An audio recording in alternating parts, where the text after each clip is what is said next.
AI has been around for ages. This people say this all the time, but right now it's just taken such a different form that it really does affect everybody. The fact that it's free for public use if you have an internet connection just shows you that it can literally everyone in the world that has an internet connection can access AI. So I think it's actually in some ways a trinity between government, business, and people, citizens. And the way regulation is going, I think it is really hard to strike a balance between being pro-innovation, but also really a strong role model for AI safety.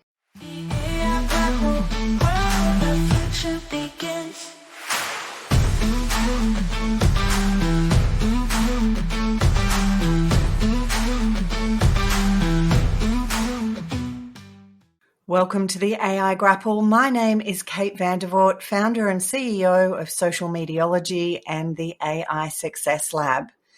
AI is moving at breakneck speed, and nowhere is that more evident than on the global stage. The geopolitical landscape is shifting, alliances are forming, and nations are racing to lead in this transformative era. But what does it mean for Australia? All the rest of the world, and how can businesses navigate both the risks and the opportunities? Today, I'm joined by Jisoo Kim, director and co-founder of Clear AI. With a background in national security, international relations, and even a stint as a digital media advisor to former Prime Minister Scott Morrison, Jisoo brings a unique perspective on AI's role in both business and global affairs.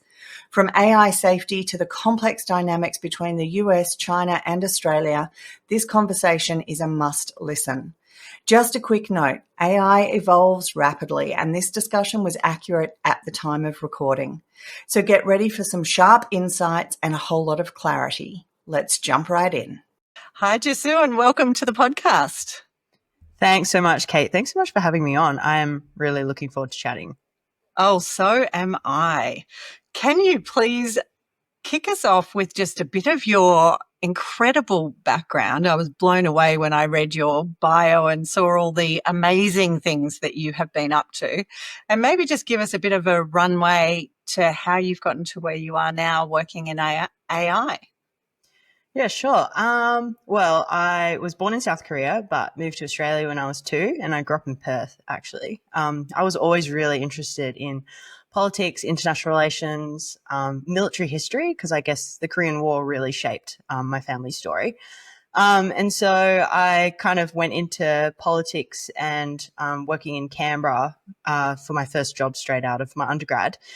So full disclosure, I'm an art student, did not study STEM, did not do computer science whatsoever. But yeah, ended up being digital media advisor to Scott Morrison. I was in Parliament for 3.5 years. That was when, social media, like the algorithms were really driving engagement and making people stay on the platforms for longer. And it was just a really interesting time because still at that point, social media and politics it was quite early, and so while I was doing that, I was also studying a Master of National Security.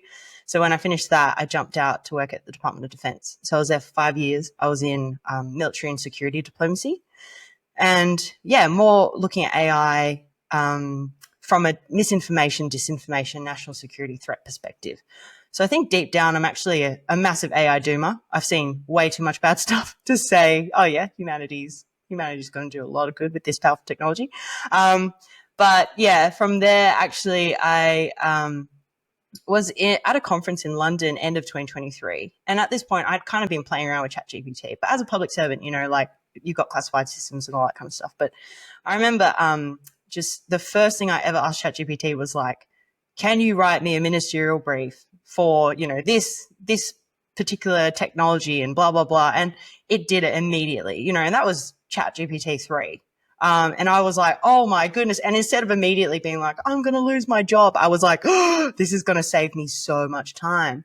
But yeah, anyway, end of 2023, I'm in London, met this guy from Lithuania, and he was running an AI consultancy, and he was, training people at NordVPN and banks and all this kind of stuff, had contracts across the world. And he basically said like, hey, do you want to run my business in Australia? Like bring a subsidiary operation.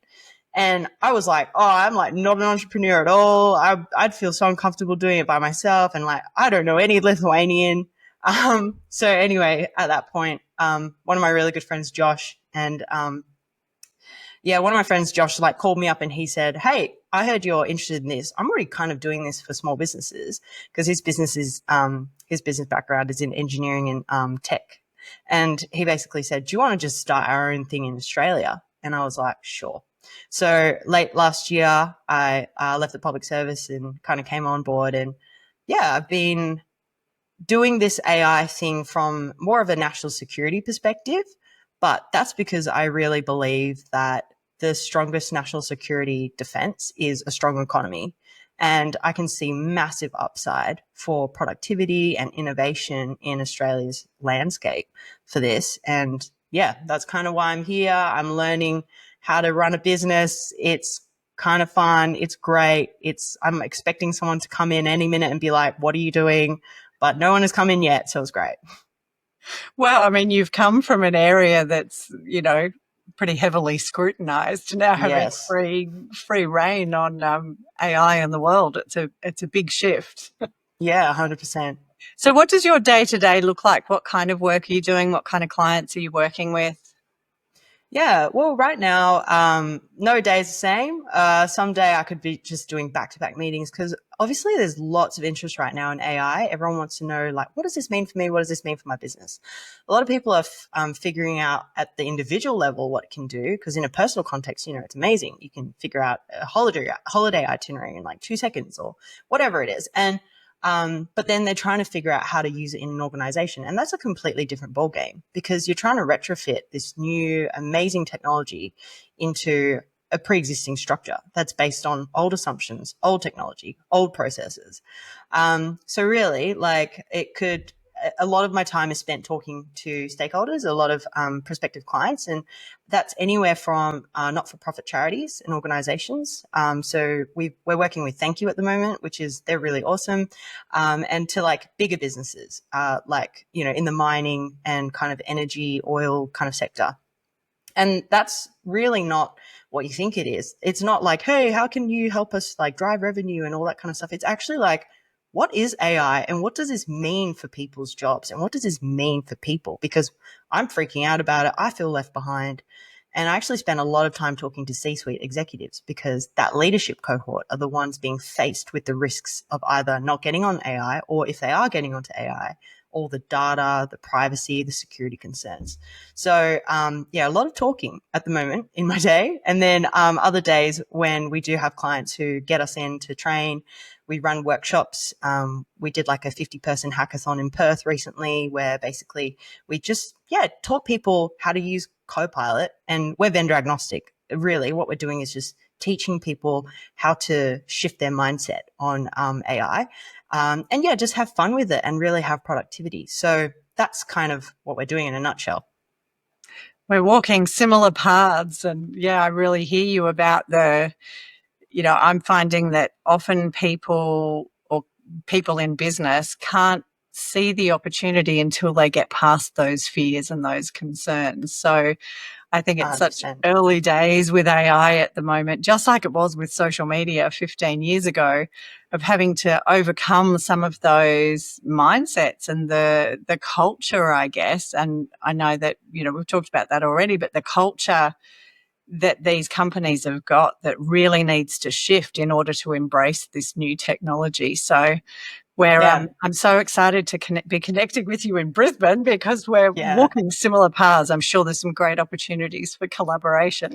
Yeah, 100%. Yeah, and it's crazy because like when you think about it, when Facebook first started, right, everyone was uploading all their personal information. Everyone was uploading hundreds of pictures. But now look at Facebook today. A lot of sensible users don't put anything on Facebook. So it's also changing that mindset of it's not quite ignorance, but it's just not thinking through the long-term effects that kind of surface. And we've learnt the hard way through using, social media for the last 15 years. Yeah, it's certainly, when you think back on that 15 years and the change that we've seen in that time, and then the change that we've seen just in the last 15 months with this technology. So, given everything that you've seen from the doom and gloom side of AI, what made you make that leap to now helping others to navigate that? I'm really interested as to how you made that leap so quickly. Yeah, I mean, I think I'm still a baked in AI doomer. I'm kind of in the AI safety kind of policy space, and I follow a lot of people who talk a lot about the downsides. We have to stop development ASAP. Blah blah blah. I think I'm just also a realist. I know that AI is here to stay, and we can't put it back in the box. And, now that we've got open source models, DeepSeek R1, everyone freaked out, but continuous development continues, every day. So I just thought at the end of the day, we got to tell people about the upside, but it's a really great way then to tell them about the risks, to tell them about the dangers. It's kind of maybe the only vehicle that we have outside of government, which is education and training, to tell people about the existential, catastrophic risks of AI while peppering it into their context, really, by showing them, hey, you can use this in personal and professional context. I feel like when you show people the opportunities and the benefits of AI, it's really self-evident that there'll be dangers as well, because you just think, wow, if it can pull together this information for me, imagine what it could do for a malign actor or a terrorist or someone who wants to cause mass harm. So that's why I kind of jumped on board the AI optimist train, somewhat gingerly, but I am there. And so when you think about and talk about AI safety and security and guardrails and ethics and all of those aspects that are obviously essential, I'm really interested as I have these conversations where people think the responsibility for that lies.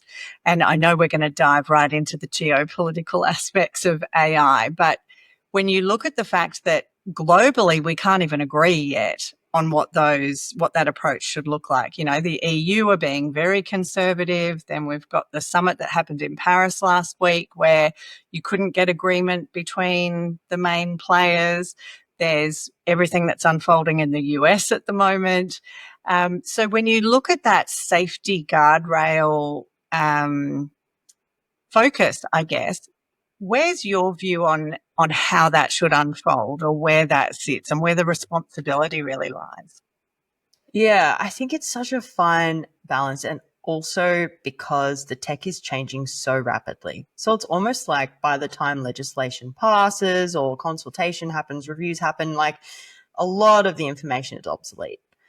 And so I guess that's what we're really struggling with right now in Australia. But who I think the responsibility lies with, I actually think it's all of us. It's not just government. A lot of people are looking to government waiting for the regulation. But I just think, what we learned from social media is that it's really up to all of us to learn, the users all the way through to the tech companies creating the products. Sure, not everyone's going to be pulling their weight, but it's going to be a multidisciplinary approach to even just learn, because at the end of the day, the AI technology is going to affect you and me. And AI has been around for ages. People say this all the time, but right now it's just taken such a different form that it really does affect everybody. The fact that it's free for public use if you have an internet connection just shows you that it can literally, everyone in the world that has an internet connection can access AI. So I think it's actually in some ways a trinity between government, business, and like people, citizens. And the way regulation is going, I mean, I think it is really hard to strike a balance between being pro innovation, but also really a strong role model for AI safety. Because naturally, AI safety puts brakes on a lot of things. And there's obviously a bit of a race right now to have the best frontier model, to have the best computing semiconductors, to have everything kind of lining up your way. So in my view, I think EU, obviously, where they were the first cabs off the rank. They did really well considering that they responded so quickly. But I now think that, and I think they're starting to realize now that they're probably going to have to change because the tech is changing as well. And it is restraining a lot of their innovation and just how, it's a global business now. So if the tech companies are finding it hard to do business in the EU, then they won't do it. And then all the EU citizens will miss out. And that's kind of what Well, we've a been lot of the hearing. platforms are not available in the EU for that very reason because it breaches. Exactly. Exactly. And because of their privacy laws and all that kind of stuff. So you're just thinking like, wow, okay, how do we deal with I guess, restraining and constraining this rapidly evolving tech that could potentially cause catastrophic destruction. Um, but how do we also embrace the benefits? I mean, the education benefits for AI is insane. Like, I don't have kids, but if I one day, hopefully by the time I do have kids, AI will be embodied and we'll be able to have like tutors in the home. Because yeah, for education, like every child could actually have a really high quality tailored education if we brought AI into the classrooms. So yeah, sorry, I have nine long-winded answer. I have 9 and 11-year-old children, and it's something I'm very passionate about is how AI can be used in the classroom and that real personalized learning. One of my Yes, children absolutely freaks out about exams, and there is no reason with the technology that we have available that children ought to bring the very best of everything they know to one very short moment in time. AI's got the exactly. capability to be assessing knowledge and understand that every day and understand that over Yeah. a period of a year. So yes, that's a whole nother conversation we could have about education.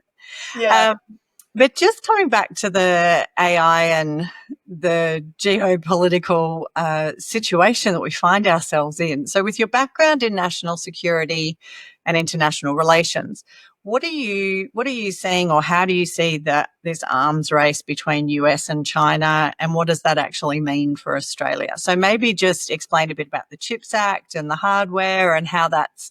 I'm sure a lot of people are not really across what's happening between the US and China in particular.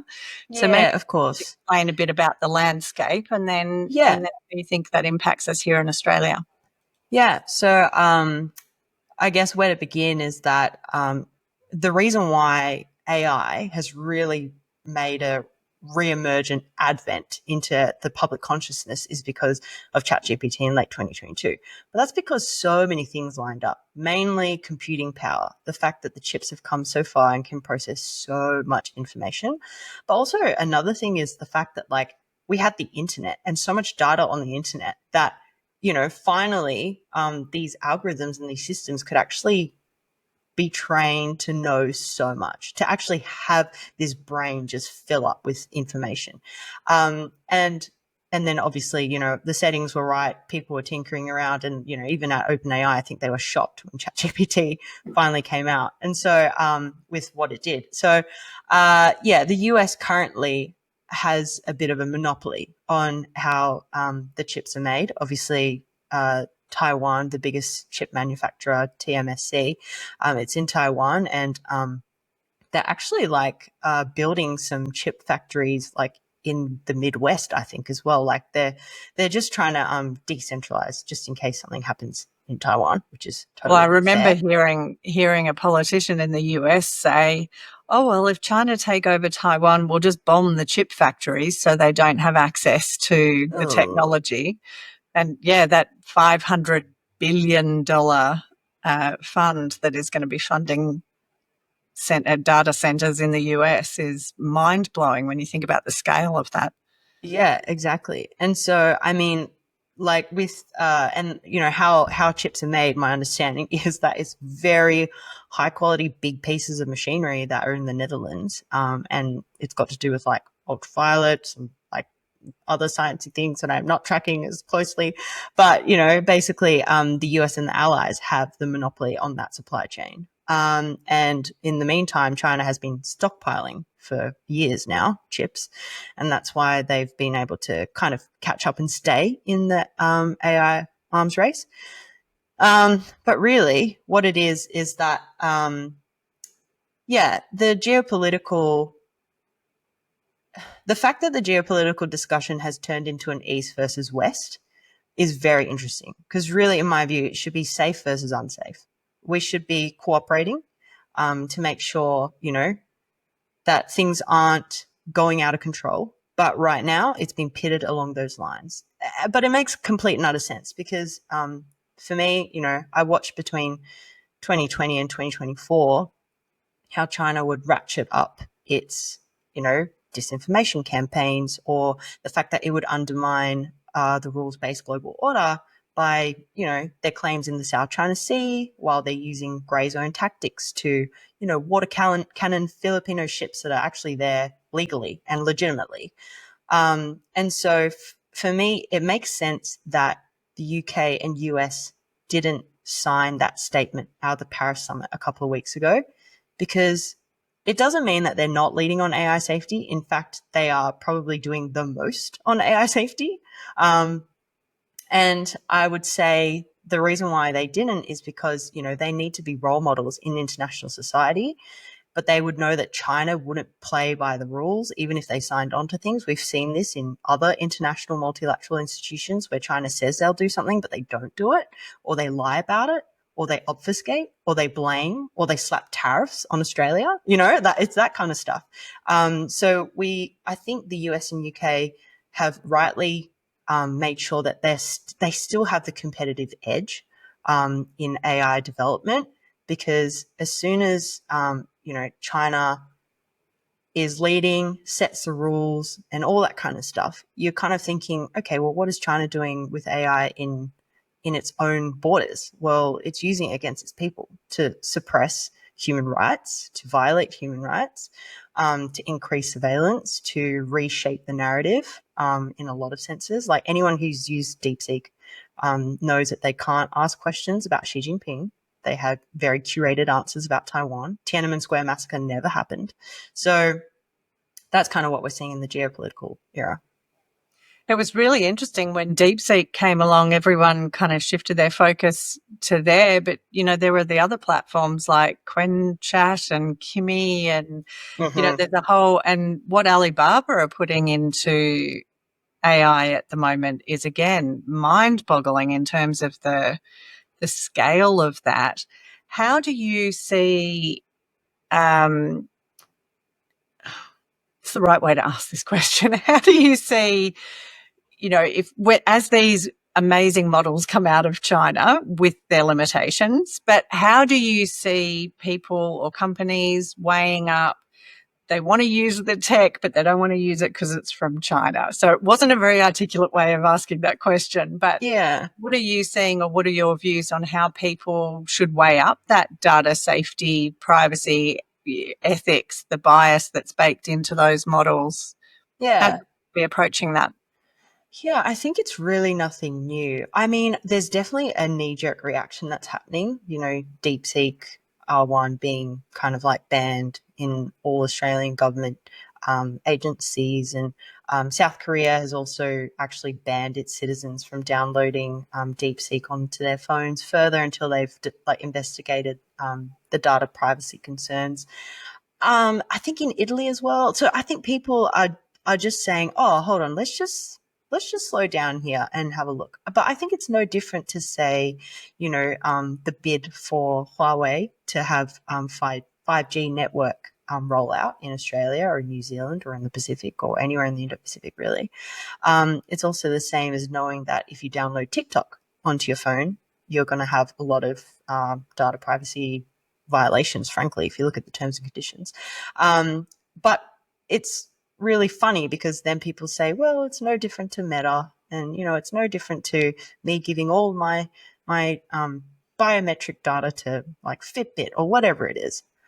It's like, yeah, that's true, but I guess what you can really see with the US and its allies is, because they do have the same values as us, you can at least trust that they're not going to go and like completely disregard human rights and disregard your democratic freedoms.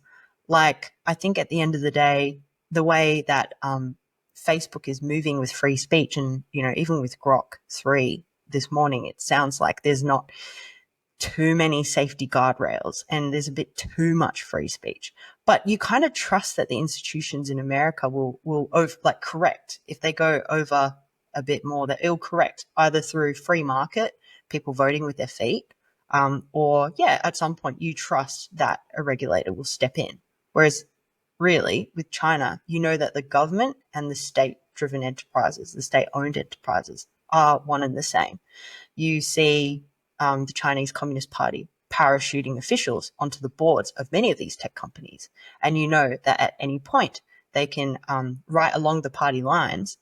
And I'm not one of those China watchers. I'm not a Beijing watcher, but I've basically, like, through broad reading of keeping up with AI news and stuff, you just know that the Chinese Communist Party has written guidelines for how AI should be operating, and that you know that all outputs should be in line with the CCP party lines, basically. So you just know that really it's one and the same.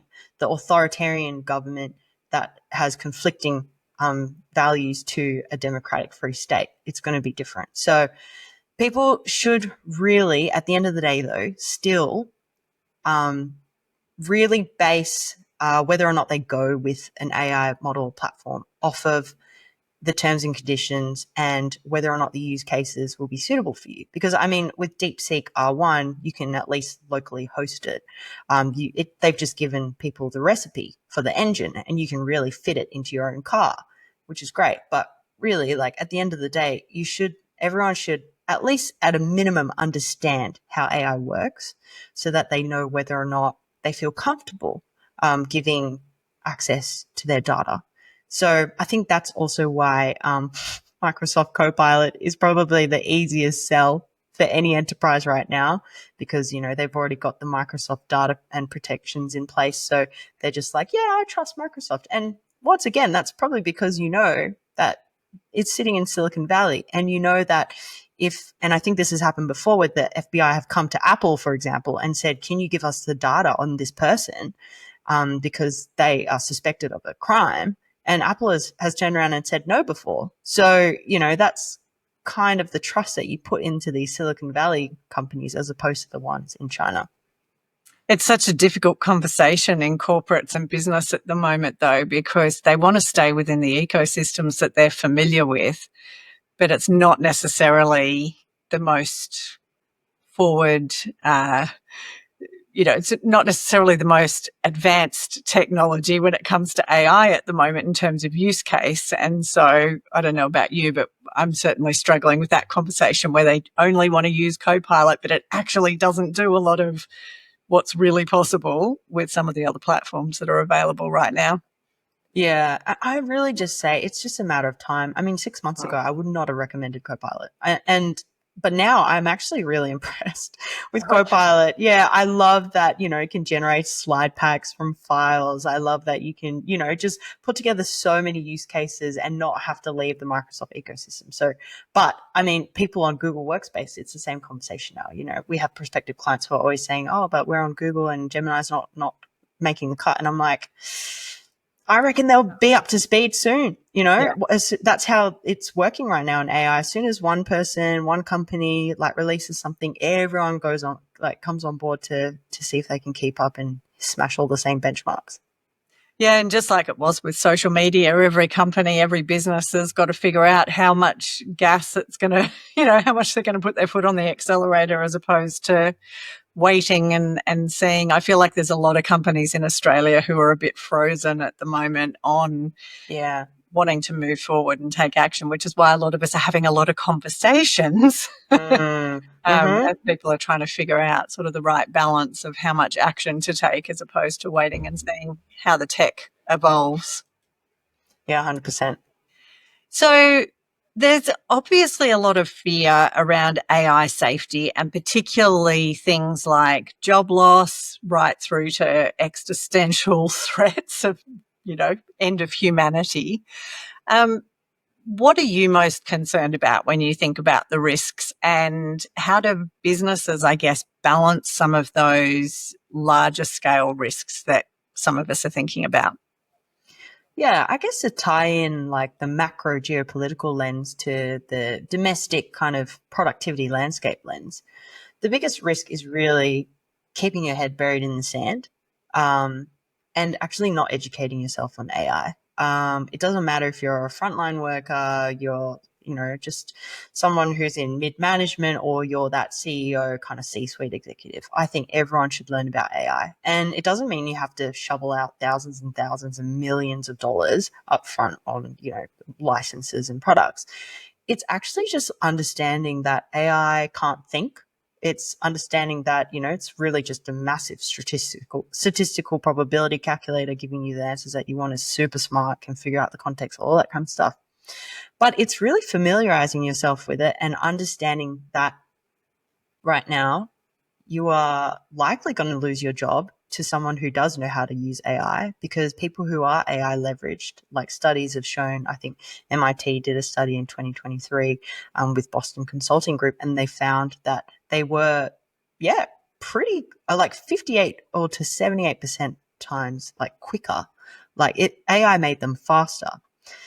But in saying that, it also did kind of make them more likely to not check their work for quality and all that kind of stuff. So I think really the biggest risk is not putting in an AI strategy. And it doesn't have to be comprehensive. It doesn't have to be like, we will embark on a journey and invest $1.3 billion. No, it doesn't have to be like that. It could just be like, hey, we're actually going to do AI, but we're going to bring everyone along for the ride. And that's going to look like, hey, if you have ChatGPT on your phone, use it at home. Like make up bedtime stories to your kids. Read those. Book your flights through ChatGPT. Don't put any sensitive data. Like, just give them very basic guardrails of like, don't put sensitive, proprietary, like personal information or data into the free version, or frankly, any version is my view. But, it's like, and then teaching them basics of prompting, giving them a few use cases to start sparking the imagination, and then just letting people go free. We spoke to a C-suite exec at Fonterra, the massive dairy company in New Zealand, and he was saying that their AI kind of transformation was so successful because everyone was using it in a personal context and they felt more familiar and less scared of it at work.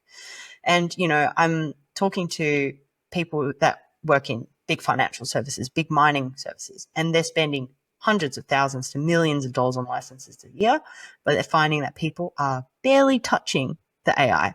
And that's because I think there is this underlying fear of like, oh, if I use AI at work and I show that AI can do my job, they are going to replace me. So anytime AI is rolled out, there should be a cultural mindset from the top and a guarantee from the top that AI will not be taking people's jobs. That rather, this is a commitment to professional development, and it's a commitment to upskilling employees and then sharing the benefits, whether that be you get to go home early, or you get to work on cooler strategic projects, or here's an incentive and a bonus, or it should just be like empowering people to embrace the tech, as opposed to kind of staying silent about it, because I think that feeds the fear that employees have around using AI. And let's be real, like they're saying like up to 70% of people are secretly using AI on their phones at work anyway. And at that point, you have no control over how AI is being used in your organization or what's coming out of your organization, frankly. Yeah, but we're having conversations with companies where you speak to some of the managers as opposed to the decision makers, and they're saying, they've actually banned it across the business, so we just use the free version. And you're kind of like, oh, that's an interesting strategy. Yeah, exactly.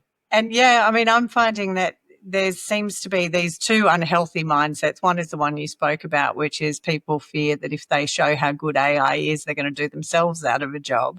But there's also still a little bit here in Australia, I think, of, well, I pay my workers to do their job, and if they're using AI, then they're cheating.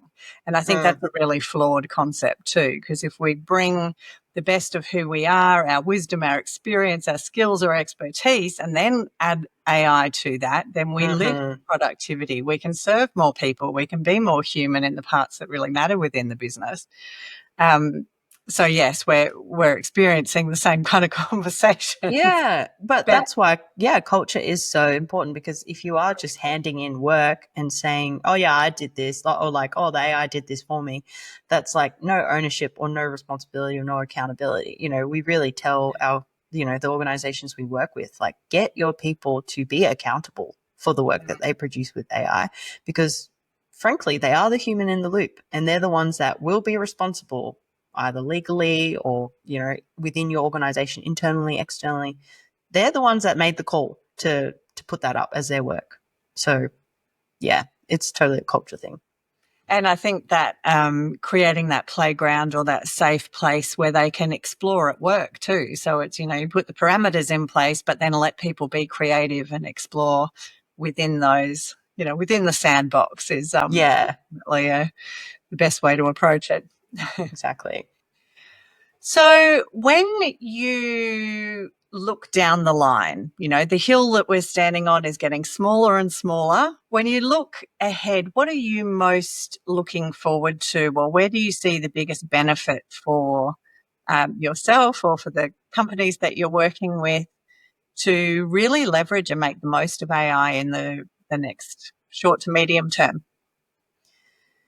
Yeah, I actually think it's like this figuring out the things that are really time consuming and tedious and building use cases and prompts and frameworks and policies around and compliance checks and all that around just a couple of use cases and doing it really well. Because I think the other thing that paralyzes a lot of organizations is they're like, whoa, AI can do anything.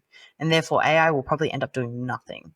And I feel like because it's like going to an all you can eat buffet and you're just like, oh my gosh, this is amazing. And you just don't know where to start. It's kind of like that.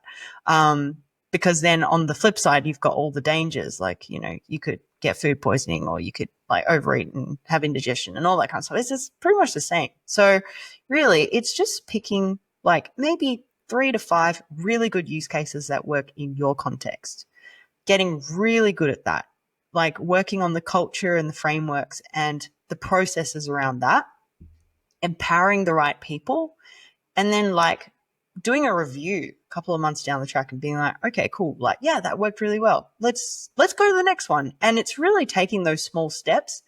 I think often companies think, oh, we have to do a massive overhaul of everything. And our data's not ready and blah, blah, blah.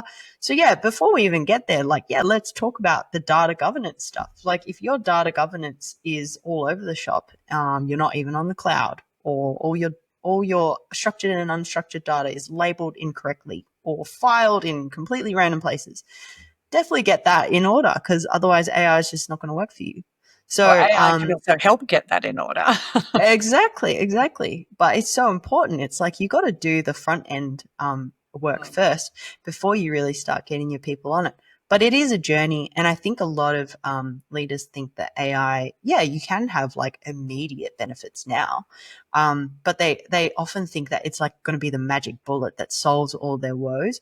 But it's actually a really long-term strategic play. If you make the small steps to teach your people about AI, find out those use cases that really work for you, do them really well, and then starting to build your frameworks and processes around that, then you're more likely to succeed than the company that spends however X millions of dollars or hundreds of thousands of dollars up front trying to get onto the best, best computing power, best blah, blah, blah. It's like all that stuff doesn't work. It actually is about your people.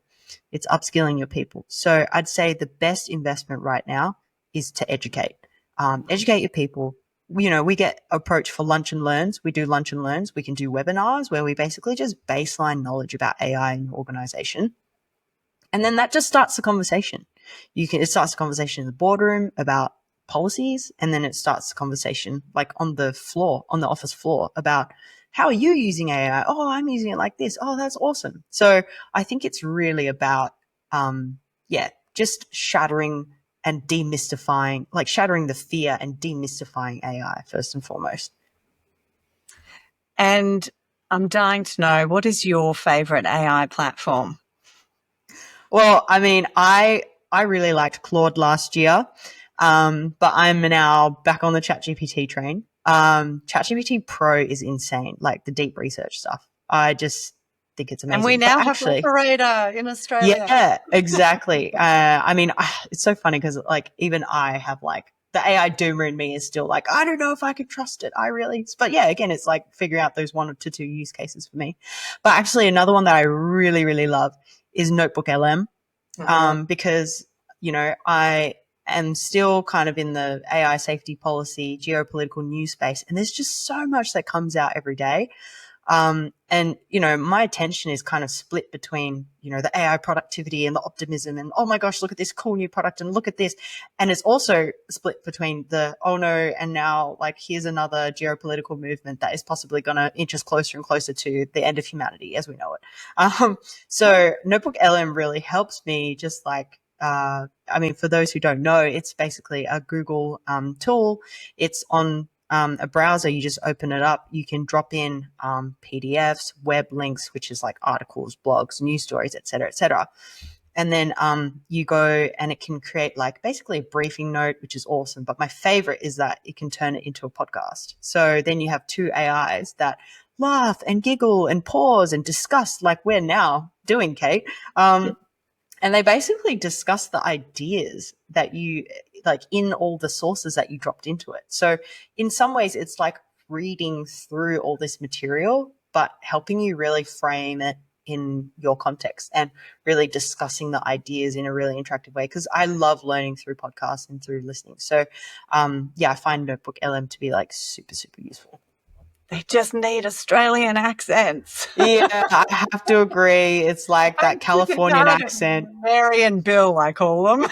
yeah, Mary and Bill, that's good. Yeah. But no, I've been feeding in the deep research output into Notebook LM because, I can get 60, 70 pages out of ChatGPT's deep research. And to then just listen to that rather than read it 100% is a total game changer. What's your favorite at the moment? I'm also paying $200 US for Pro, and so I'm leaning on that pretty heavily. But because of our coaching program and the community, I need to test everything because people are always asking, what about this one and what about that one? And so I'm doing a lot of, Claude was always my go-to. I would work with 2 or 3 platforms, but I have to say Claude is not getting a look in at all at the moment. I tend to use Perplexity to come up with training data and then do custom GPTs in ChatGPT. For kind of getting that consistency and repeatable tasks. And now deep research, I have to say the Perplexity deep research hallucinates unlike anything I've seen in a long time. Yeah, it's pretty bad. I don't know what's happened. And again, Perplexity's been one I've learnt really heavily on, but now I'm starting to not trust it based on what I'm seeing come out of deep research. So it's a funny time at the moment.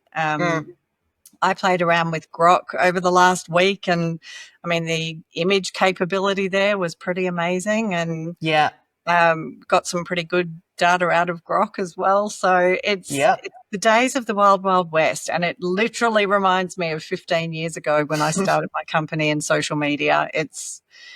The parallels are every day is different.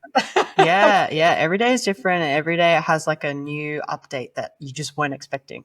And they have a really, really bad habit of releasing them on Friday afternoon Australian time, and I'll be just about to go away for the weekend. And my poor partner and kids, I'm like, no, they haven't. Operators now available. You just got to leave it for Monday. An hour. Anyway. It's fun for us here in Australia to be a day ahead of everyone else. I agree.